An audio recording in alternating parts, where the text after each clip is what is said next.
Hello, my dear adventurers, it's Max. Welcome back to another evening of shared stories and magical explorations. Tonight, we're venturing deep into the shadowy corners of the wizarding world, where ancient curses whisper through crumbling corridors and forbidden knowledge lies hidden behind locked doors. While most folks think of magic as whimsical spells and colorful potions, there exists a darker realm where power comes at a terrible price, and where even the bravest wizards fear to tread. Have you ever wondered what truly makes magic turn dark? What transforms a simple incantation into something so sinister that merely speaking its name can land you in the deepest dungeons of magical prison? Tonight we're going to explore these mysteries together, delving into the forbidden arts that have shaped the wizarding world's most terrifying legends. The very concept of dark magic isn't as straightforward as you might imagine. It's not simply about the raw power behind a spell or even the destruction it can cause. No, what makes magic truly dark runs much deeper than surface-level devastation. The darkness seeps into the very intent of the caster, corrupting not just the victim, but the soul of the one who dares to wield such terrible power. Picture this, if you will. You're standing in a dimly lit chamber, ancient stones weeping with centuries of accumulated malice. The air itself feels thick with wrongness, as if the very atmosphere has been poisoned by countless acts of cruelty performed within these walls. This is where dark magic truly lives, not in dusty textbooks or theoretical discussions, but in the spaces where suffering has been cultivated like a carefully tended garden. What separates a stunning spell from something truly evil isn't just the outcome, but the pleasure derived from causing unnecessary pain. Dark magic requires a special kind of malicious intent, a willingness to embrace cruelty not as a means to an end, but as an end in itself. The caster must genuinely desire to inflict suffering, to revel in the agony of their victim, and this requirement leaves permanent scars on both the one who casts and the one who receives such magic. But before we dive deeper into these forbidden arts, let me paint you a picture of how the magical world has organized itself to combat these dark forces. Deep beneath the bustling streets of London lies a vast bureaucratic maze that serves as the beating heart of magical Britain's government. This underground fortress represents centuries of magical governance, built not just to rule, but to protect the wizarding world from threats both internal and external. The creation of this governing body wasn't born from simple political ambition, but from desperate necessity. When the magical world chose to hide itself from non-magical eyes over 3 centuries ago, it required unprecedented coordination and enforcement. What had once been loose confederations of powerful magical families suddenly needed to become a unified force capable of maintaining absolute secrecy while governing a population spread across an entire nation. The transformation from scattered magical councils to centralized authority happened remarkably quickly by historical standards.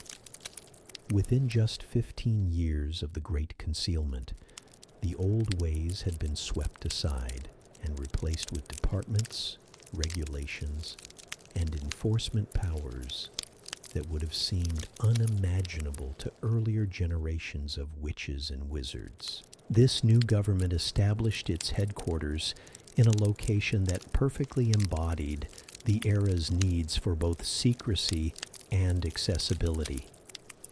The main entrance, disguised as nothing more than an ordinary red telephone booth, demonstrates the ingenious ways magical authorities learn to hide in plain sight.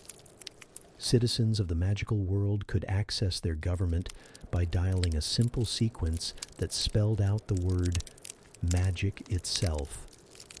A touch of whimsy that somehow made the bureaucratic process feel less intimidating. The building itself stretches deep underground, with multiple levels each dedicated to specific aspects of magical governance. The main hall serves as both a welcoming space and a subtle display of power, with its ever-changing ceiling that mirrors the weather above, and floors polished to mirror brightness.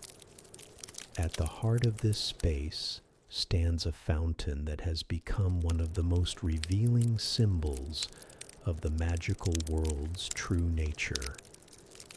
Originally designed to show harmony between different magical species, the fountain depicted wizards and witches standing proudly while other magical beings gazed up at them with apparent adoration. The symbolism was hardly subtle, creating a permanent monument to the idea that some magical beings were naturally superior to others. When dark forces later took control of the government, they replaced this propaganda with something even more explicit, showing magical people literally sitting on thrones built from the suffering of non-magical humans.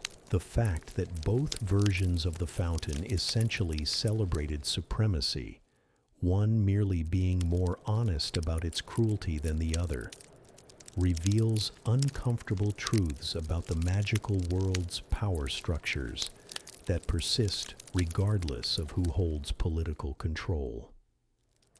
Within this underground fortress operates the largest and most important department dedicated to magical law enforcement.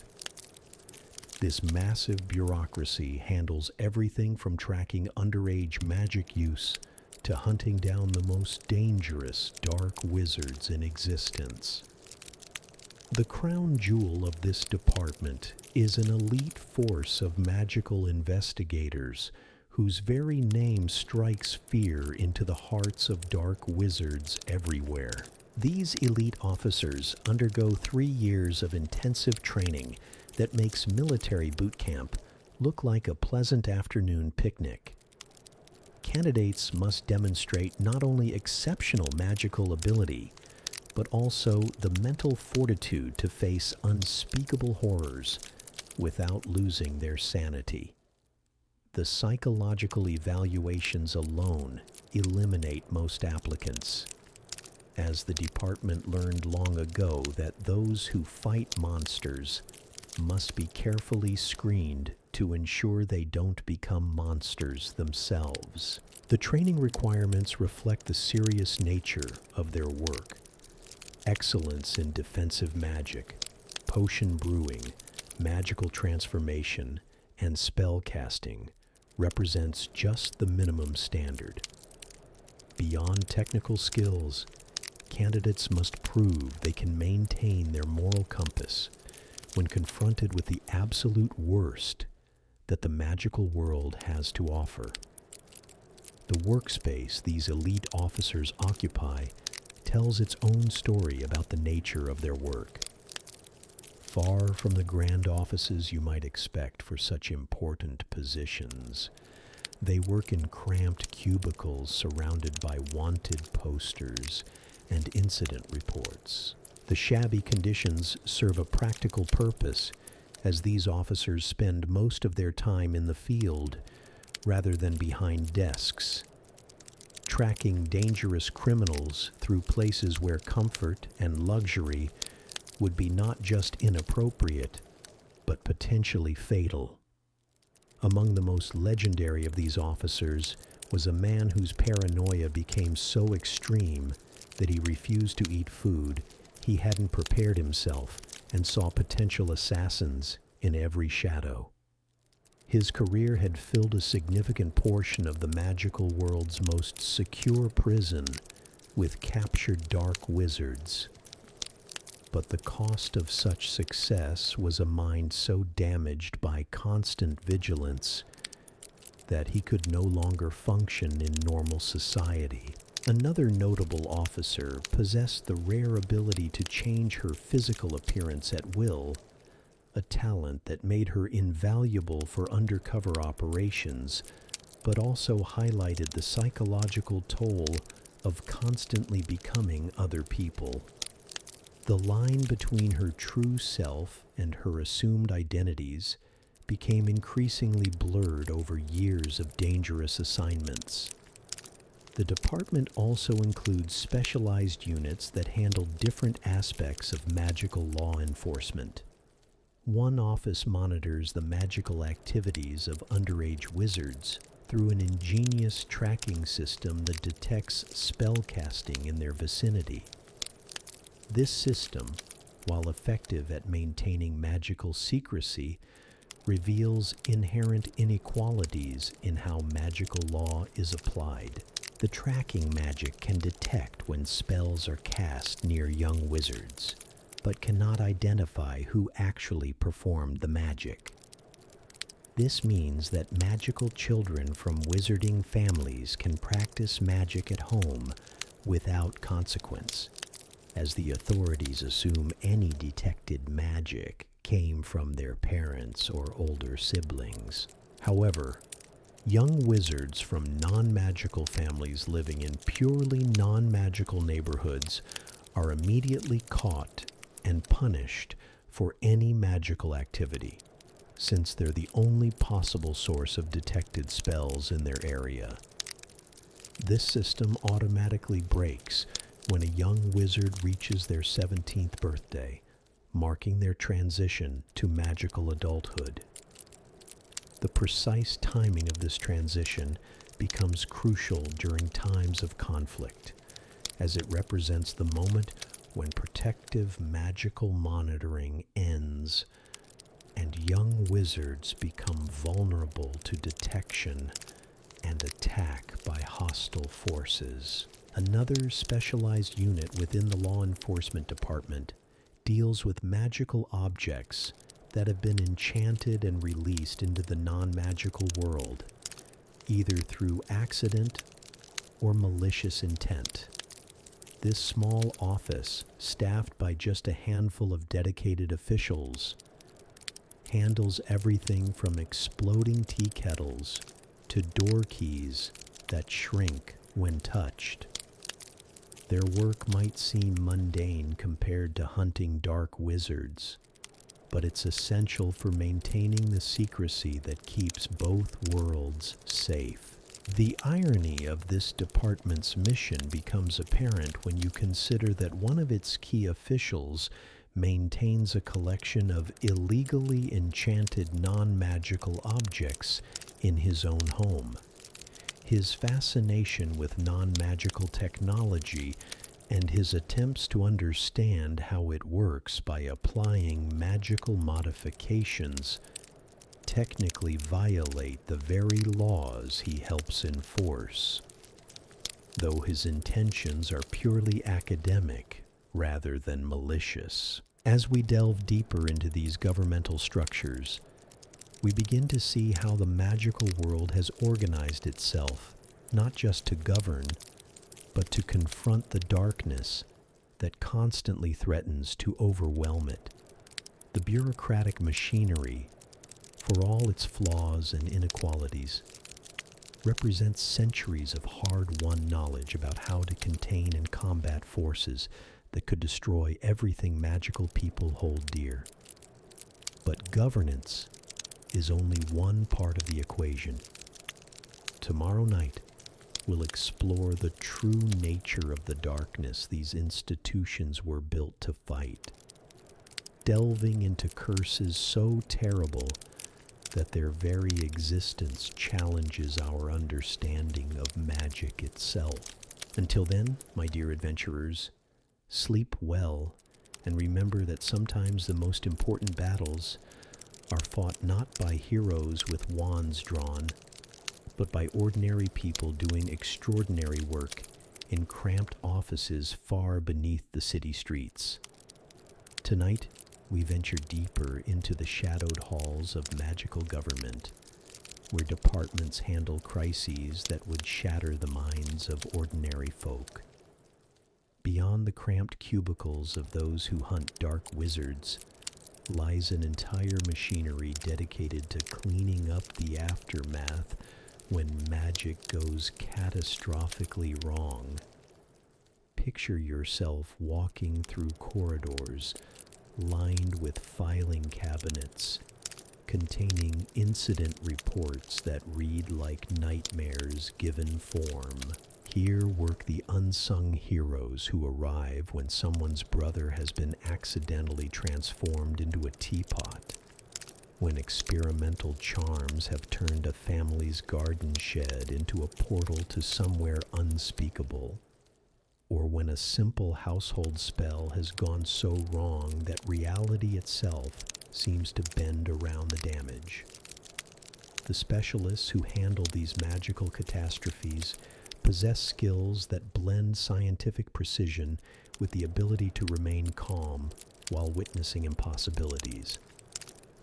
They arrive at scenes where the laws of physics have been temporarily suspended, where objects exist in multiple states simultaneously, or where time itself has become unstuck in localized areas. But perhaps the most ethically complex work happens in the offices dedicated to protecting magical secrecy. When non-magical people witness events that could shatter their understanding of reality, teams of specialists are dispatched to carefully edit those memories, removing dangerous knowledge while leaving the person's core identity intact. This practice of memory modification represents one of the most morally ambiguous aspects of magical governance. The specialists who perform this work undergo extensive training, not just in the technical aspects of memory charms, but in the psychological and ethical implications of what they do. They must master the delicate art of surgical precision in human consciousness, removing specific experiences while leaving everything else untouched. The process itself is far more complex than simply erasing troublesome memories. These specialists must understand how memories interconnect, how removing one experience might leave gaps that cause psychological trauma, and how to weave new memories that feel authentic and complete. They work with the precision of master surgeons, operating not on flesh and bone, but on the very fabric of human experience. Consider the aftermath of a major magical incident where dozens or even hundreds of non-magical witnesses must have their memories modified. Teams of specialists work around the clock, carefully crafting alternative explanations that satisfy human curiosity while hiding magical truth. A dragon attack becomes a gas explosion. Mass levitation becomes a freak weather phenomenon. The systematic disappearance of an entire city block becomes a bureaucratic mix-up about addresses. Supporting these memory specialists is another department that crafts the official explanations. These creative bureaucrats must possess intimate knowledge of both magical and non-magical worlds, understanding exactly what kinds of stories non-magical authorities will accept without too much investigation. Their work requires a peculiar combination of imagination and cynicism, crafting lies so perfectly mundane that they become more believable than the fantastic truth. The specialists who regulate magical creatures operate in a world where politics and biology intersect in the most uncomfortable ways. Their classification systems reveal deep prejudices that have shaped magical society for centuries. Creatures are sorted not just by their intelligence or capabilities, but by their willingness to participate in wizard-dominated political structures. Some highly intelligent species have deliberately chosen classification as beasts rather than beings, preferring the simplicity of that legal status to the complex politics of magical citizenship. Others find themselves trapped in legal limbo, classified as beings when in human form, but as dangerous beasts during their transformations, creating bureaucratic nightmares that affect every aspect of their lives. The registry systems for certain transformed humans represent some of the most discriminatory practices in magical law. Required monthly reporting of locations, systematic employment discrimination, and social ostracism push these individuals to the margins of society, creating the very desperation and isolation that dark forces exploit for recruitment. House elves present perhaps the most troubling example of how magical law fails to protect the vulnerable. Despite clear evidence of intelligence, emotional capacity, and magical ability, these beings receive virtually no legal protection. Their treatment as property rather than individuals reveals the magical world's blind spots about its own moral foundations. International magical cooperation presents its own unique challenges. Coordinating between different magical governments requires navigating centuries of cultural differences, territorial disputes, and conflicting approaches to magical law. What one nation considers a minor infraction might be a capital crime in another, creating complex jurisdictional issues when magical criminals cross borders. The global magical community's attempts at unified governance through confederation structures reveal both the necessity and the difficulty of international cooperation. Representatives from dozens of magical nations must somehow find common ground on issues ranging from magical creature protection to the regulation of dangerous artifacts, all while respecting cultural differences that run deeper than most non-magical international disputes. Trade regulation between magical nations involves complexities that have no parallel in the non-magical world. Magical goods can have properties that change depending on their location, ownership, or the phase of the moon. A perfectly safe potion ingredient in one climate might become violently explosive in another. Cursed objects might seem harmless until they cross certain geographical boundaries, at which point they activate with devastating results. The enforcement of these international magical laws requires specialized investigators who can work across cultural and linguistic barriers while dealing with magical crimes that transcend normal understanding.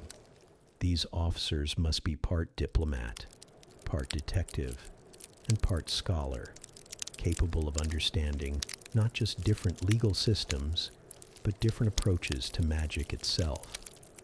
Meanwhile, the regulation of magical transportation creates its own bureaucratic maze. The ability to instantly travel vast distances, to move through networks of connected fireplaces, or to transform ordinary objects into portals requires oversight that balances convenience with security. Every magical journey leaves traces that must be monitored, regulated, and sometimes investigated when things go wrong. The testing and licensing of various magical transportation methods reveals fascinating insights into magical society's approach to public safety. The failure rates for certain forms of magical travel are surprisingly high, with consequences far more severe than typical non-magical transportation accidents. When magical transportation goes wrong, the results can include permanent displacement to unknown locations, temporal anomalies, or transformation into something no longer entirely human. Emergency response systems for magical transportation accidents require specialists trained in rescue techniques that exist nowhere else. How do you rescue someone who has been scattered across multiple dimensions? What protocols exist for retrieving travelers who have been displaced in time? These questions require answers that push the boundaries of magical theory and practical application. The courts that handle the most serious magical crimes operate under procedures that would seem bizarre to non-magical legal systems. Evidence might include memories extracted from witnesses, objects that testify about their own history, or testimonies from ghosts of murder victims. The challenge lies in maintaining standards of justice while dealing with forms of evidence that have no parallel in conventional law. The prison system designed to hold magical criminals represents perhaps the darkest chapter in magical justice. For centuries, the most secure facility used creatures that feed on human happiness and hope as guards, creating conditions that amounted to psychological torture. Prisoners weren't simply deprived of freedom. They were systematically drained of every positive emotion, leaving them in states of despair so complete that many simply gave up the will to live. The few successful escapes from this fortress of despair required either extraordinary circumstances or abilities that transcended normal magical limitations. One famous escape involved a prisoner whose emotional connection to innocence and determination proved stronger than the despair-inducing effects of the guards. Another required transformation into a form that the guards couldn't properly detect, allowing passage through security systems designed for human prisoners. But tonight's exploration has only scratched the surface of the darkness that lurks within even the most organized magical institutions. Tomorrow, we'll delve deeper into the forbidden knowledge that these systems were built to contain, exploring magic so terrible that its very existence challenges everything we think we understand about the nature of power and corruption. Sleep well, my dear adventurers. And remember that sometimes the most frightening monsters are the ones we create in the name of order and justice. Tonight, we turn our attention to the very heart of magical darkness, where knowledge becomes poison and power demands prices that corrupt the soul itself. Far beneath the bureaucratic machinery we've explored lies a department shrouded in such secrecy that even its workers are forbidden from speaking of their research to anyone, bound by magical oaths that make silence as permanent as death itself. These researchers, known only by their inability to discuss their work, study the fundamental mysteries that govern magical reality. They delve into forces so dangerous that merely understanding them can drive minds to madness, exploring chambers where time itself becomes fluid, where prophecy takes physical form, and where the boundary between life and death grows thin as morning mist. Picture walking through corridors where every door leads to a different impossibility. Behind one lies a room filled with the accumulated whispers of fate, thousands upon thousands of glass spheres containing glimpses of futures that may never come to pass. The very air in this chamber thrums with potential, heavy with the weight of destinies both glorious and terrible. while shadows of possible tomorrows dance just beyond the edge of vision. The prophecies stored in this vast archive represent fragments of cosmic knowledge too dangerous for common understanding. Most will never be heard by those they concern, gathering dust on shelves while the futures they describe either unfold exactly as foretold or collapse into entirely different possibilities. The cruel irony is that knowing one's fate often becomes the very mechanism by which that fate is sealed, creating paradoxes that twist through time like serpents devouring their own tails. In another chamber, researchers conduct experiments with the most fundamental force in magical reality, something so powerful and mysterious that the room containing it remains permanently sealed. What lies beyond that locked door represents forces that predate human understanding, energies that can create protective magic strong enough to defeat death itself, yet which remain completely beyond the reach of those who would study them scientifically. The researchers who work with these cosmic forces understand that some knowledge carries its own price. Every breakthrough in understanding brings them closer to truths that human minds weren't designed to comprehend.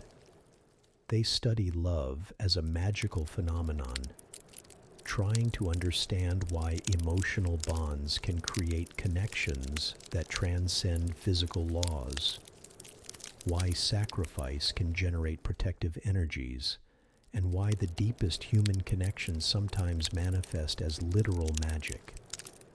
But perhaps the most disturbing research happens in chambers dedicated to time itself. Here, devices of incredible complexity manipulate the flow of moments, creating pockets where past, present, and future exist simultaneously. The dangers of temporal research cannot be overstated, as even minor mistakes can create cascading paradoxes that unravel the fabric of reality itself. The few glimpses we have of temporal experiments gone wrong paint terrifying pictures of consequences that stretch across centuries.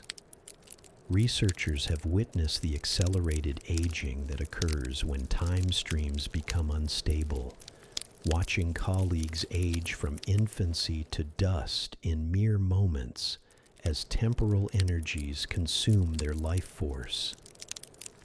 These accidents serve as constant reminders that time magic represents perhaps the most dangerous frontier in all magical research.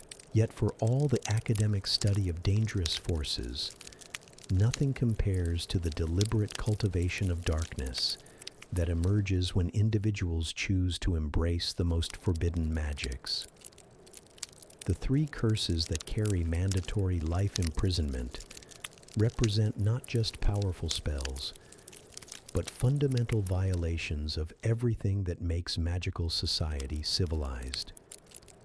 The first of these forbidden arts strips away free will itself, reducing victims to puppets who retain consciousness while losing all control over their actions. Imagine the horror of watching yourself commit terrible acts while being powerless to resist, feeling your own hands move against your will, hearing your own voice speak words of betrayal while your true self screams silently within a prison of flesh and bone. This curse creates a special kind of hell, where the victim experiences every moment of their violation while being unable to resist or even protest. They become unwilling actors in dramas scripted by their tormentors, forced to participate in their own destruction, while maintaining just enough awareness to understand exactly what's happening to them. The psychological aftermath of such violation often proves more devastating than the physical effects. Survivors struggle with questions about which of their actions were truly their own and which were imposed by outside control. The curse creates doubt so deep that victims sometimes question whether any of their thoughts or feelings can be trusted, wondering if their very personality has been permanently altered by the experience. During periods of widespread conflict, this curse becomes a weapon of psychological warfare that extends far beyond its direct victims. When anyone might be under magical control, trust becomes impossible. Families turn against each other, friends become potential enemies, and the very foundations of social cooperation crumble under the weight of paranoia and suspicion. The second forbidden curse exists solely to inflict suffering, with no purpose beyond the creation of agony so intense that it transcends anything the physical world can produce. This magic attacks the nervous system directly, overloading every pain receptor with sensations that feel like bones melting from within, while consciousness remains cruelly intact to experience every moment of torment. What makes this curse particularly insidious is its requirement for genuine sadistic pleasure from the caster. The magic cannot be performed from anger, desperation, or even hatred, but only from a place of pure enjoyment of another being's suffering. This requirement means that casting the curse corrupts the wielder's soul in fundamental ways, transforming them into something that finds genuine pleasure in the screams of their victims. The long-term effects of this curse create damage that extends far beyond the physical. Victims who survive prolonged exposure often suffer complete psychological collapse, their minds retreating so far from reality that they can no longer recognize their own families or remember their own names. They exist in a twilight state where consciousness persists, but all connections to their former selves have been severed by trauma too intense for human psychology to process. The third and final forbidden curse represents the ultimate violation, the deliberate ending of human life through magic designed specifically for murder. Unlike other forms of magical combat where death might occur as an unfortunate consequence, this curse has no purpose other than to kill, and it does so with an efficiency that makes it perhaps the most feared magic in existence. The curse requires not just the intent to harm, but a genuine desire for the target's death, a commitment so complete that it shapes the very magical energy being channeled. This requirement means that most wizards, even those with considerable magical skill, simply cannot cast the curse effectively because they lack the psychological capacity for such absolute murderous intent. When successfully cast, the curse kills instantly and completely, leaving no marks on the body and offering no possibility of reversal or resurrection.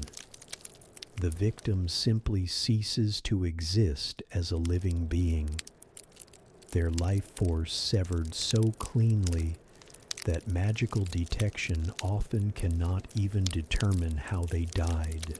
But even these terrible curses pale in comparison to the darkest magic ever conceived, an abomination so vile that its very existence represents a fundamental perversion of the natural order. This forbidden practice involves the deliberate fracturing of one's own soul through acts of murder, then using that fractured piece to achieve a twisted form of immortality that comes at the cost of one's humanity. The process begins with the supreme act of evil, the deliberate taking of human life, which creates a fracture in the murderer's soul through rituals so dark that their details remain hidden from all but the most determined students of forbidden lore. This fractured piece can be torn away and hidden within an object, creating an anchor that prevents natural death while simultaneously destroying everything that makes the practitioner human. Those who pursue this path of ultimate darkness find that each act of murder required for the process strips away more of their humanity, leaving them increasingly unable to feel love, compassion, or any emotion beyond hatred and the desire for power. Their physical forms begin to reflect their spiritual corruption, becoming increasingly monstrous as their souls fragment beyond recognition. The objects chosen to house these fractured soul pieces reveal much about the psychological state of those who create them. Rather than hiding their immortality anchors in anonymous stones or mundane objects, practitioners invariably choose items of deep personal significance, objects that represent their greatest achievements or most treasured connections to their past. This psychological need to use meaningful objects creates a fatal weakness in what should be the ultimate magical protection. The very narcissism that drives someone to fracture their soul also compels them to choose anchors that can be identified and destroyed by those clever enough to understand the pattern. Destroying these abominations requires forces of incredible destructive power, substances or magics capable of damage so complete that even magical objects cannot recover. The venom of certain ancient magical serpents proves effective, as does cursed fire that burns with supernatural heat, though controlling such flames often proves as dangerous to the destroyer as to the target. Perhaps most telling is that throughout all recorded magical history, only a handful of individuals have been confirmed to have successfully completed this process. Even among the darkest wizards, most lack either the magical skill or the psychological capacity to commit the repeated murders required while maintaining the focus necessary for the complex rituals involved. The rarity of this ultimate dark magic speaks to something fundamental about magical nature itself. While the potential for such corruption exists within the magical arts, the vast majority of practitioners, even those who dabble in forbidden knowledge, retain enough humanity to be repelled by such complete moral dissolution. As we delve deeper into these forbidden territories tomorrow night, we'll explore how individual practitioners of dark magic have shaped the course of magical history, leaving scars that persist across generations and creating legends that continue to terrify long after their deaths. Until then, my dear adventurers, remember that the most dangerous knowledge is not that which we cannot understand, but that which we understand all too well, yet choose to pursue regardless of the cost to our souls. Tonight we venture into the shadowed histories of those who chose to embrace the ultimate darkness, exploring how individual practitioners of the most forbidden arts have shaped centuries of magical conflict and terror.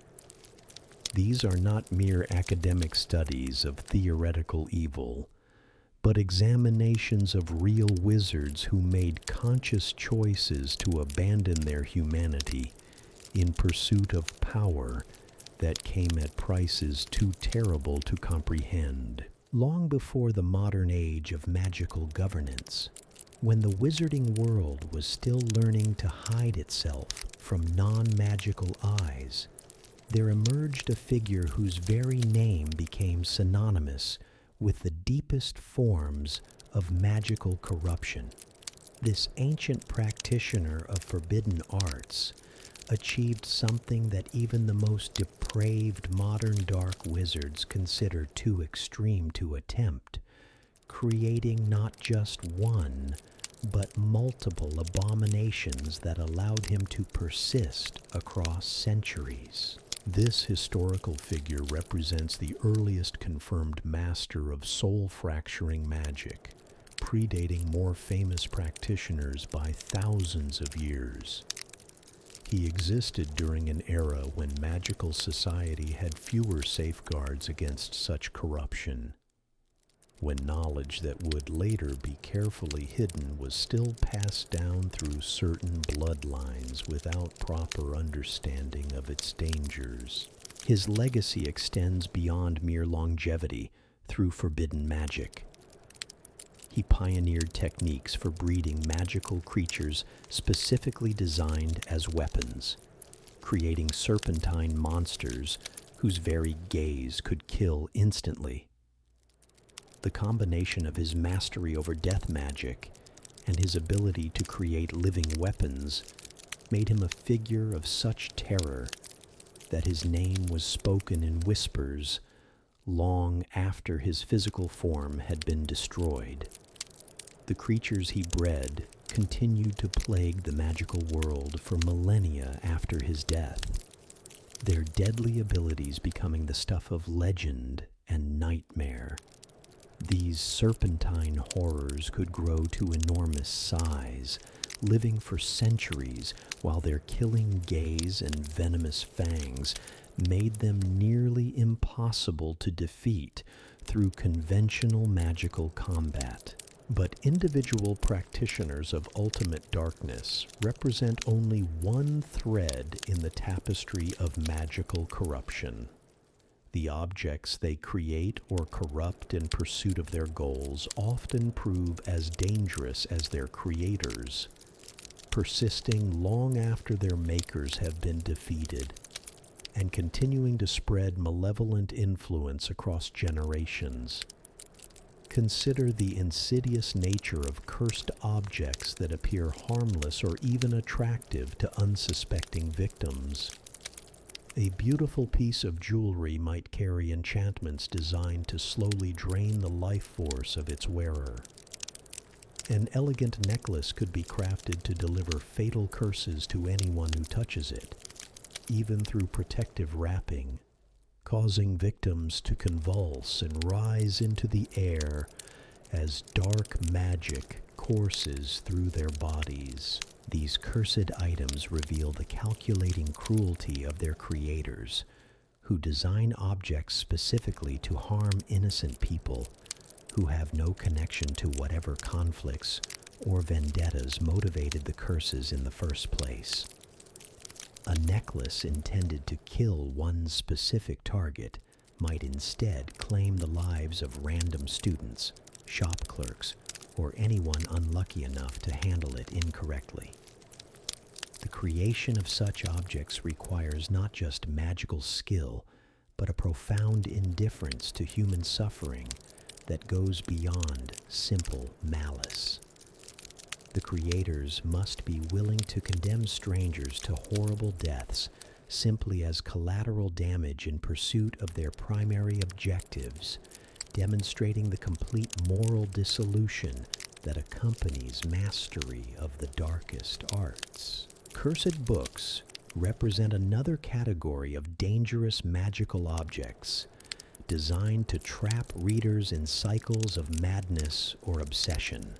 Some volumes scream when opened, their pages containing knowledge so terrible that merely glimpsing certain passages can drive readers permanently insane. Others create compulsions so strong that victims cannot stop reading until they die of exhaustion, their minds consumed by information that was never meant for human comprehension. The most insidious, cursed books appear perfectly normal until their traps are triggered. A seemingly academic text on magical history might contain passages that when read aloud, summon entities from nightmare realms. A book of poetry could include verses that, once heard, echo endlessly in the listener's mind until they lose the ability to think of anything else. Libraries dedicated to the collection of dangerous magical knowledge require elaborate protective measures to prevent accidents. Special reading rooms with containment enchantments, protective gear for researchers, and emergency procedures for when cursed texts activate their defensive mechanisms all represent necessary precautions in institutions that preserve knowledge too dangerous for unrestricted access. The scholars who work with such collections must undergo extensive training not just in magical protection, but in psychological preparation for encountering information that challenges their understanding of reality itself. They learn to recognize the warning signs of mental corruption that comes from prolonged exposure to forbidden knowledge, and they develop techniques for maintaining their sanity while researching topics that have driven lesser minds to madness. Beyond individual objects and texts, entire locations can become corrupted by prolonged exposure to dark magic. Places where terrible acts have been repeatedly performed develop an atmosphere of malevolence that affects everyone who enters them, creating feedback loops where the accumulated negative energy makes future atrocities more likely and more severe. These corrupted locations often persist for centuries after their original inhabitants have died. Their very stones and foundations infused with the psychic residue of accumulated suffering. Visitors to such places report feeling watched by invisible presences, hearing whispers in languages that predate human speech, and experiencing sudden urges toward violence or despair that have no connection to their own thoughts or emotions. The process by which locations become permanently corrupted reveals disturbing truths about the nature of magical reality. Evil acts leave literal scars on the fabric of space itself, creating wounds in reality that never fully heal. These dimensional injuries attract malevolent entities from other planes of existence, creating ongoing cycles of corruption that spread like infections through the magical world. Cleansing such corrupted locations requires rituals of enormous complexity and power, often involving the willing sacrifice of magical practitioners who understand they may not survive the process. The cleansing must address not just the surface manifestations of corruption, but the underlying dimensional damage that allows malevolent influences to persist across centuries. Some locations prove so thoroughly corrupted that cleansing becomes impossible, leaving magical authorities no choice but to seal them away from the world entirely. These sealed zones become permanent quarantine areas, marked with warning enchantments and guarded by specialized units trained to contain whatever emerges from the dimensional wounds within. The existence of permanently corrupted locations raises philosophical questions about the nature of evil itself. Can places become inherently malevolent, or do they simply amplify the darkness that already exists within those who enter them? The answer may depend on whether evil represents a fundamental force of the universe or merely the absence of good, a question that has occupied magical philosophers for millennia. Prison systems designed to contain practitioners of dark magic must account for threats that go far beyond simple physical escape. Magical criminals can corrupt their guards through subtle influence, gradually turning their captors into unwitting allies through years of psychological manipulation combined with carefully applied magical compulsion.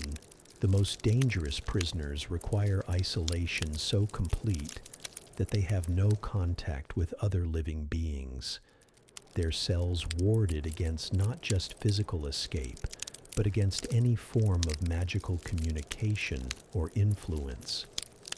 Even their food must be prepared by automated magical processes to prevent opportunities for corruption or coercion of kitchen staff. Yet even perfect physical containment cannot fully neutralize the threat posed by masters of dark magic. Their very presence warps the magical environment around them, creating zones of influence that extend beyond their physical cells and affect everyone within range.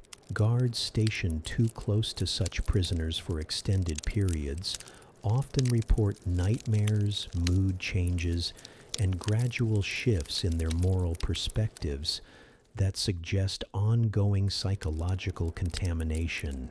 The fortress prison that once served as the magical world's primary containment facility for dangerous criminals represents one of the darkest chapters in magical justice.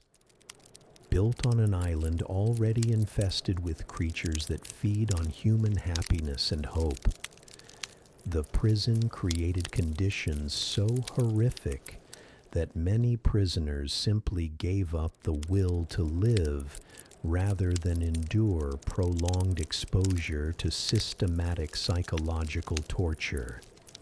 The creatures that served as guards at this facility drain not just happiness, but the very capacity for positive emotion, leaving prisoners in states of despair so complete that they lose all connection to their former selves.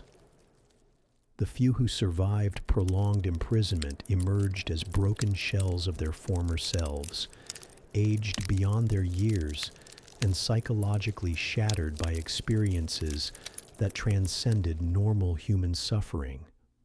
Tomorrow night, we'll explore how the magical world has organized itself to combat these forces of darkness, examining the specialized institutions and brave individuals who dedicate their lives to studying, containing, and defeating the worst that magical reality has to offer.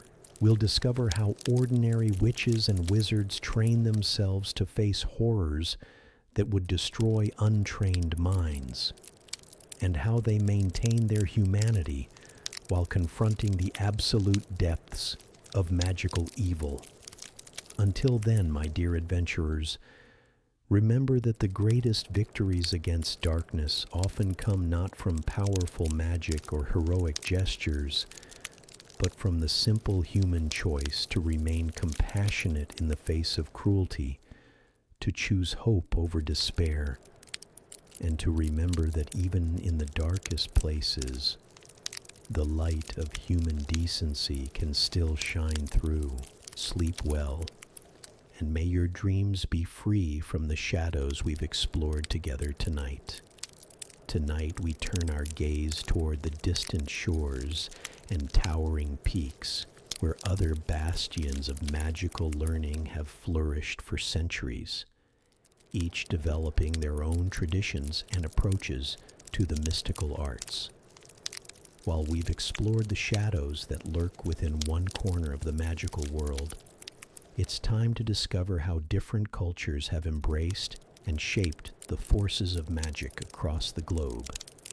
Imagine, if you will, standing at the edge of a vast mountain range where ancient peaks pierce the clouds like the fingers of sleeping giants. Hidden among these towering summits lies a palace of learning so magnificent that it rivals the greatest architectural wonders of the non-magical world. This institution, built during the same era when our familiar castle was being carved from Scottish stone, represents an entirely different philosophy of magical education. Where one school emphasizes houses and rivalry, this mountain academy focuses on elegance and refinement above all else. Students arrive not in simple boats across a lake, but in carriages pulled by creatures so magnificent that they seem born from mythology itself. These flying steeds, massive as elephants, yet graceful as dancers, require nothing but the finest spirits to sustain them, speaking to the luxury and sophistication that permeates every aspect of this educational experience. The palace itself embodies beauty in ways that transcend mere architecture. Gardens designed by centuries of magical cultivation create landscapes that change with the seasons, fountains that sing with voices like crystal bells, and courtyards where the very air seems to shimmer with accumulated enchantments. Students who attend this institution learn not just magical theory, but the arts of deportment, etiquette, and the subtle social graces that mark true magical nobility. Yet beneath this emphasis on beauty and refinement lies a core of magical education as rigorous as any in the world.